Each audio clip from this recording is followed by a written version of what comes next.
Baik, rekan-rekan sekalian, Assalamualaikum warahmatullahi wabarakatuh. Kali ini kita akan lebih memperdalam lagi persoalan teks prosedur. Tapi kita akan membahas bagaimana cara menulis teks prosedur yang baik dan benar.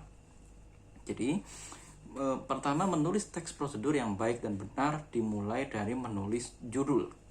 Ya, judul dalam teks prosedur pasti dimulai dari cara atau langkah-langkah membuat sesuatu.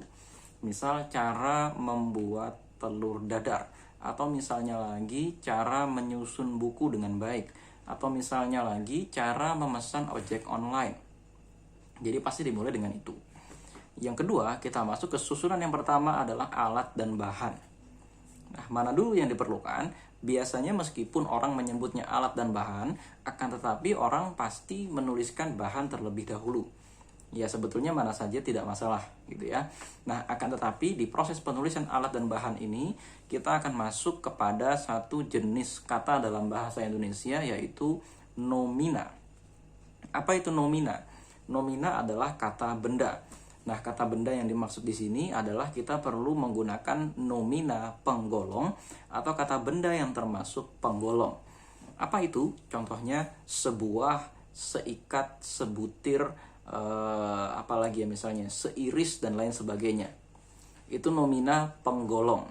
Misal kalau kita ingin membuat suatu resep masakan, misalnya kita ingin membuat sayur bayam, alat dan bahan seikat bayam, atau misalnya 4 batang atau bukan 4 batang sih, 10 batang bayam. Atau misalnya lagi kalau bawang itu biasanya kita menggunakan kata siung, bukan butir ya. 1 siung bawang merah, 1 siung bawang putih. Karena kalau butir itu sesuatu yang biasanya bentuknya bulat ya. Butir itu biasanya digunakan untuk kacang, telur, kemiri, apalagi ya. Mungkin kita juga akan menggunakan kata butir itu pokoknya kepada sesuatu atau segala sesuatu yang bulat ya. Nah, butir, satuan dari benda yang bulat itu butir. Contohnya apa kalau resep masakan? Telur, kemiri, dan lain sebagainya. Kalau bawang, kita menggunakan kata siung. Nah, kalau lengkuas atau misalnya lagi jahe, kunyit, dan lain sebagainya, kita menggunakan kata ruas.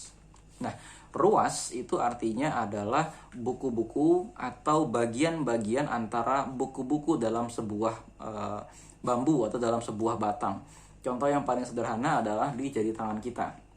Ya, ini dinamakan sebagai ruas. 1, 2, 3. Jari tangan kita punya 3 ruas. 1, 2, 3. Antara ruas-ruas ini dibagi oleh buku-buku. Ini dinamakan buku nih. Ini 1, ini buku-buku namanya. Ya, ini buku-buku. Nah, jadi kalau kita mau memisahkan atau mau menjeniskan, menggolongkan, misalnya bagaimana cara menyebut jahe, kunyit, dan lain sebagainya, maka kita menyebutnya sebagai ruas jahe. 3 ruas jahe, 3 ruas kunyit, dan lain sebagainya.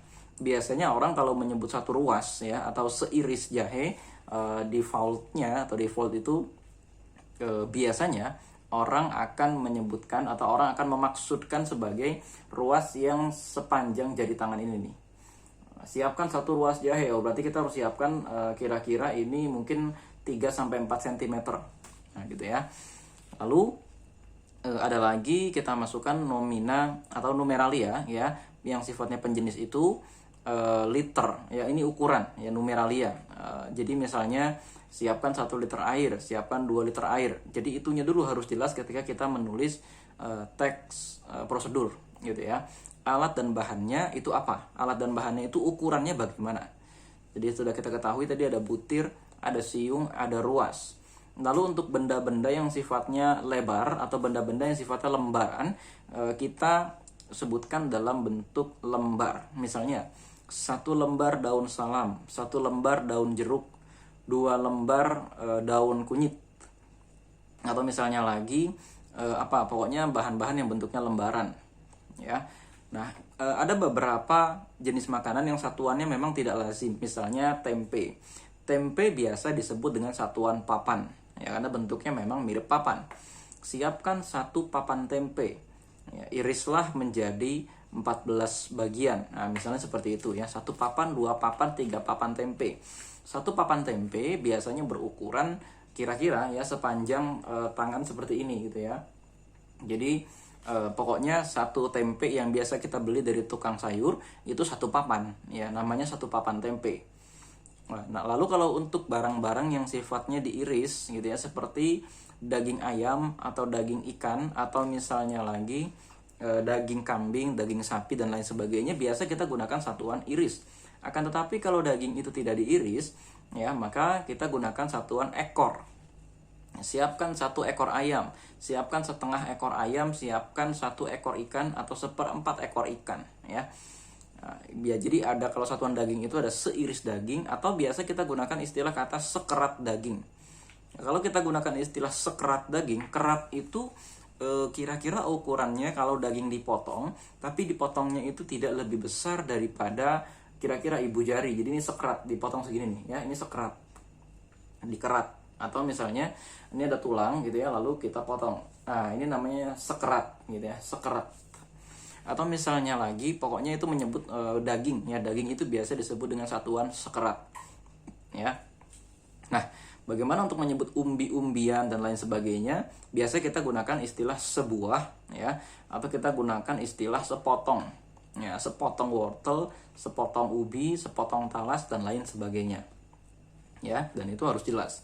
Nah, pertama itu ya, selain kita harus menggunakan istilah nomina penggolong yang jelas, kita juga harus menggunakan deskripsi yang jelas atau nomina penjelas, nomina pendeskripsi. Ya, nomina pendeskripsi itu maksudnya begini, jadi kita harus menjelaskan berapa ukurannya. Ya, contohnya atau bukan cuma berapa ukurannya, tapi bagaimana ukurannya. Siapkan 1 gelas kecil air. Ya, siapkan 1 sendok teh garam. Apa sih bedanya antara sendok makan dengan sendok teh? Sendok makan itu biasa ukurannya kira-kira cukup untuk dimasukkan ke dalam mulut. Tapi kalau sendok teh biasanya ukurannya hanya setengah dari sendok makan. Atau misalnya lagi siapkan sejumput garam. Nah, yang dimaksud dengan kata sejumput itu segini nih. Ini sejumput ya. Jadi kita mengambil sesuatu, ini sejumput. Nah, ini namanya sejumput garam. Terus kita taburkan segini, ini namanya sejumput. Kalau kita ibaratkan sejumput itu biasanya setengah dari sendok teh. Jadi kalau garam 1 sendok teh biasanya sama dengan 2 jumput garam. Ya. Kalau lagi misalnya kita siapkan satuan-satuan yang sifatnya pasti seperti 1 liter, 2 liter, setengah liter, atau misalnya lagi 1 gram, 2 gram, 3 gram. Ini biasanya untuk makanan yang dibuat dengan ukuran tertentu. Misalnya kita mau membuat minuman. Ya, akan tetapi lebih banyak biasanya perkiraan-perkiraan semata-mata. Nah, lalu kita masuk setelah alat dan bahan, kita masuk kepada alatnya. Tadi bahannya, sekarang alatnya. Ya, saya salah bicara tadi. Tadi bahannya, sekarang alatnya. Kalau alat, ya biasanya kita harus menyebutkan secara detail. Siapkan panci. Oke, panci ukuran berapa? Siapkan kompor. Oke, kompornya yang seperti apa? Api besar, api kecil, dan lain sebagainya. Ya. Lalu setelah kita siapkan itu semua, kita juga harus menjelaskan jenis dari alat yang kita gunakan. Misalnya siapkan pisau. Baiklah, pisau yang seperti apa yang bisa digunakan untuk memotong. Atau misalnya siapkan pemanggang. Oke, pemanggang yang sebesar apa? Siapkan tusuk sate. Baik, tusuk sate yang kira-kira ukurannya sebesar apa? Ya. Ini biasanya kekurangan dari teks-teks prosedur yang ada di media sosial sekarang, itu tidak memasukkan ukuran yang pasti karena memang durasi penjelasannya terlalu singkat. Nah, lalu setelah alat dan bahan, biasanya kita akan masuk kepada prosedur dari pembuatan jenis makanan tersebut. Urutkan dari yang paling pertama. Ya, misalnya satu dari bahannya harus kita apakan dulu satu persatu. Misalnya, yang pertama, cara membuat bayam. Siangi terlebih dahulu bayamnya. Jadi, pisahkan antara bayam dengan batangnya. 1. Yang kedua, ya, kupas bawang dan cuci bersih. Yang ketiga, baru ya nyalakan api dan panaskan kira-kira 1 liter air dalam panci. Ya. Lalu aduk-aduk ya, campurkan semua bahan dan aduk-aduk selama misalnya hanya 5 menit saja. Karena sayur bayam tidak boleh dimasak terlalu lama. Kalau dimasak terlalu lama akan mengakibatkan racun. Nah, Itu namanya prosedur. Lalu dalam teks prosedur itu, ya, dalam langkah-langkah pengerjaan, biasa kita akan menemukan kata-kata perintah, ya, kalimat perintah. Kalimat perintah itu dilakukan dengan banyak cara, ya. Cara yang dilakukan dalam teks prosedur itu menambahkan kata kerja, ya, dengan partikel lah, aduklah, tuanglah, ya, atau misalnya panaskanlah api, lelehkanlah, irislah, potonglah, dan lain sebagainya. Jadi kata kerja ditambah partikel lah ini menjadi kalimat perintah, ya. Atau bisa jadi langsung dengan kalimat perintah itu menggunakan tanda seru, atau misalnya lagi menggunakan susunan kalimat yang memang susunan kalimatnya kalimat perintah, ya. Akan tetapi kebanyakan kalimat perintah itu menggunakan partikel lah, ya. Nah, selanjutnya setelah selesai pengerjaan prosedur itu, kita masuk kepada bagian terakhir dari teks prosedur, yaitu tips atau saran. Misal, saran yang pertama gitu ya, untuk menyingkat waktu dalam membuat sayur bayam, kita bisa memanaskan terlebih dahulu airnya, dan sambil menunggu kita bisa menyiangi sayur bayam tadi. Itu namanya tips agar waktunya lebih singkat. Atau yang kedua, sebagai tips misalnya, jangan memasak sayur bayam lebih dari 5 menit. Nah, biasanya tips yang juga harus ada adalah sayur bayam ini bisa disajikan untuk berapa porsi. Apa itu porsi? Porsi adalah ukuran makan wajar oleh 1 orang.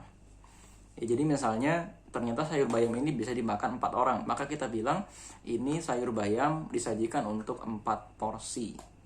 Ya, jadi satuan makan itu porsi.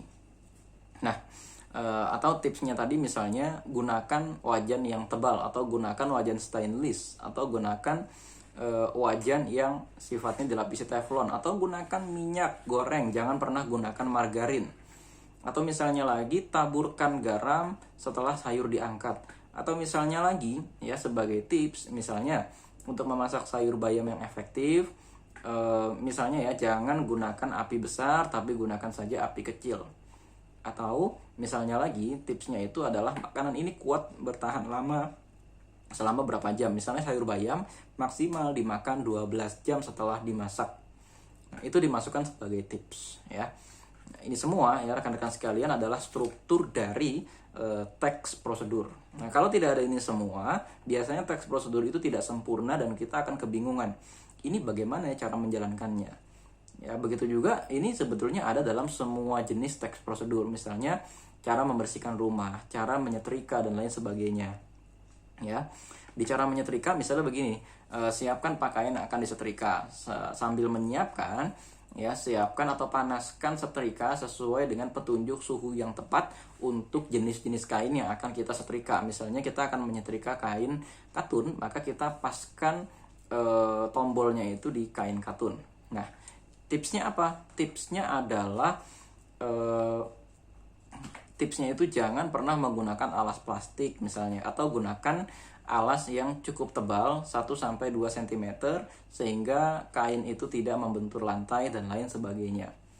Nah, kira-kira itu dulu, ya, rekan-rekan sekalian. Hari ini kita sudah berkenalan dengan nomina penggolong, nomina penjenis, dan juga istilah kata numeralia.